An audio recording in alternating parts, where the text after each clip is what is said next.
এই বিষয়টা আপনাদের সামনে তুলে ধরছি। ইরান যুদ্ধ কিছু মানুষের জন্য দুর্যোগ তৈরি করলেও কিছু মানুষের জন্য সুযোগ তৈরি করেছে। তাই আসুন আমরা এই আলোচনাটি শুনি এবং আলোচনাটি কেমন লেগেছে অবশ্যই তা কমেন্টে জানাবেন। ইরানের এই লড়াইটা শুধু একটি যুদ্ধ নয়, বরং ভবিষ্যৎ যুদ্ধের লাইভ ল্যাবরেটরি। বিশ্বের বহু দেশ এখন খুব মনোযোগ দিয়ে এই সংঘাত পর্যবেক্ষণ করছে, কারণ মানব সভ্যতার ইতিহাস বলে যুদ্ধ কখনোই পুরোপুরি থেমে থাকে না, শুধু যুদ্ধের ধরন বদলায়। এই সংঘাত থেকে সবচেয়ে বড় শিক্ষা হলো আধুনিক যুদ্ধ এখন আর শুধু যুদ্ধ বিমান নির্ভর নয়। Drone, kamikaze drone, swarm attack, ballistic ও হাইপারসনিক মিসাইল এসবই ভবিষ্যৎ যুদ্ধের নতুন বাস্তবতা তৈরি করছে। ইউক্রেন রাশিয়া যুদ্ধের পর এবার ইরান দেখিয়ে দিল তুলনামূলক কম খরচের প্রযুক্তি দিয়েও বড় সামরিক শক্তিকে চাপে ফেলা সম্ভব। বিশেষ করে সোয়ার্ম ড্রোন অ্যাটাক এখন সামরিক বিশ্লেষকদের সবচেয়ে বড় আলোচনার বিষয়। একসাথে শত শত ড্রোন পাঠিয়ে প্রতিপক্ষের এয়ার ডিফেন্সকে বিভ্রান্ত করা হচ্ছে।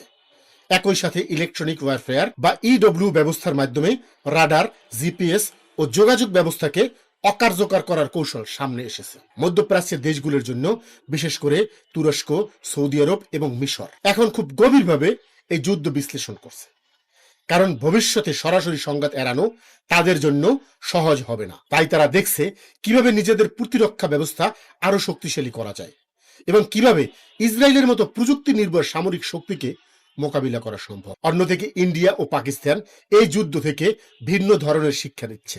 দক্ষিণ এশিয়ার এই দুই দেশের সামরিক কৌশল দীর্ঘদিন ধরেই বিমান বাহিনী নির্ভর, কিন্তু ইরান দেখিয়েছে শক্তিশালী বিমান বাহিনী না থাকলেও মিসাইল সক্ষমতা ও ড্রোন প্রযুক্তি দিয়ে বড় শক্তিকে চাপে রাখা যায়। বর্তমান বাস্তবতায় একটি আধুনিক যুদ্ধ বিমান তৈরিতে যেখানে শত শত মিলিয়ন ডলার লাগে, সেখানে একটি কার্যকর ড্রোন বা স্বল্প পাল্লার মিসাইল তুলনামূলক অনেক কম খরচ তৈরি করা যায়। ফলে ভবিষ্যতের যুদ্ধ ধীরে ধীরে কম খরচে বেশি ক্ষতি করার কৌশলের দিকে এগিয়ে যাচ্ছে।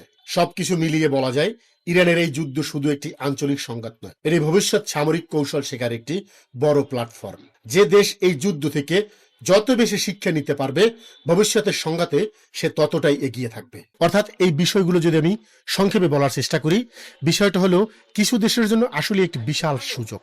সেটা কিভাবে আপনাকে বুঝতে হলে আরো একটি জিনিস ভালো করে বুঝতে হবে, আর সেটা হলো মানব সভ্যতা যতদিন বেঁচে আছে যুদ্ধ ততদিন থাকবেই।